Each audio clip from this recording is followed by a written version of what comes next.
নমস্কার বন্ধুরা। আজকে আমি ফটো এডিটের ব্যাপারে একটা নতুন টিপস দেখাবো। খুব গুরুত্বপূর্ণ, ভিডিওটি মন দিয়ে দেখো। দেখুন, আপনার যখন কোনো ফটো ক্লিক করায় বা আপনি যখন কোনো সেলফি তোলেন, অনেক সময় আমরা চোখ বন্ধ করে সেলফি হয়ে যায়। সেলফি তুলে নিয়ে চোখটা বন্ধ থাকে।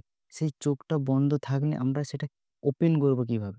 চোখটা একদম অরিজিনালি আগের মতো চলে আসবে। আমরা তো আবার নতুন ফটো সেটা আজকে আমি দেখাবো। এআইটা পেইড, কিন্তু আমি এটাকে ফ্রি কিভাবে ইউজ করা যায় তার একটা ট্রিক্স লাস্টে বলব, ভিডিওটি পুরো দেখো। ১ম আমরা ক্রোমে যাব।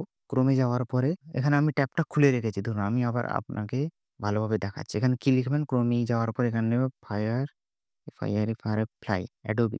এই যে firefly.adobe.com, এটা আমি ডেসক্রিপশনে লিঙ্কটা দিয়ে দিব। তোমরা দেখে নিও। তো এটাকে আমরা সার্চ করব।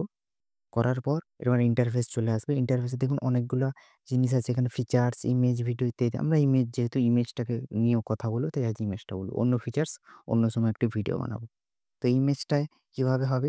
এখানে দেখুন ইমেজের নিচে অনেকগুলি ৬ টি অপশান দেওয়া আছে। সেখানে দেখুন জেনারেটিভ ফিল বলে একটা অপশান আছে। আমরা ওইখানে ক্লিক করব। ইমেজ ক্লিক করার পর জেনারেটিভ ফিল। দেখুন একটা বেরিয়ে গেছে। এখানে একটা ফটোকে বলছে আপলোড করতে বা ড্র্যাগ অ্যান্ড ড্রপ করতে। কম্পিউটারে ড্র্যাগ ড্রপ হয়ে যাবে।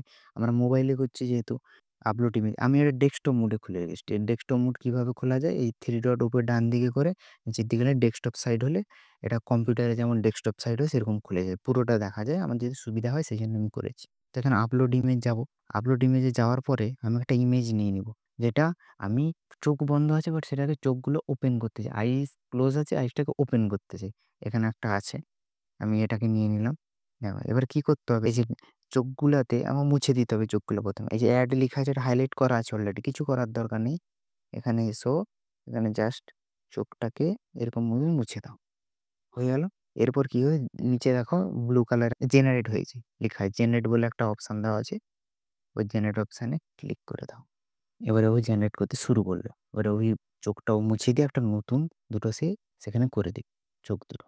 এটা খুব ইজি, এটা করা যায়। আমাদের অনেক সময় কাজে লাগতে পারে। আর নেটটা স্লো আমার, সেইজন্য একটু লেট হচ্ছে। এখানে সে ৩ টা আমাকে সাজেস্ট করবে। আরো কিছু বলবে, এটা একটা দিয়ে দিল, এটা একটা দিল, এটা একটা দিল। আমার এটা খুব একটা ভাল লাগছে না, এটাও ভাল লাগছে না। আমি দেখে নিই, এটাও তো চলে যায়। এরকম করে নিচে ব্ল্যাক আসছে, আমার ফটোতে একটু প্রবলেম ছিল তাই ব্ল্যাক আসছে। অন্য কিছু ভাবার প্রয়োজন নেই এটা।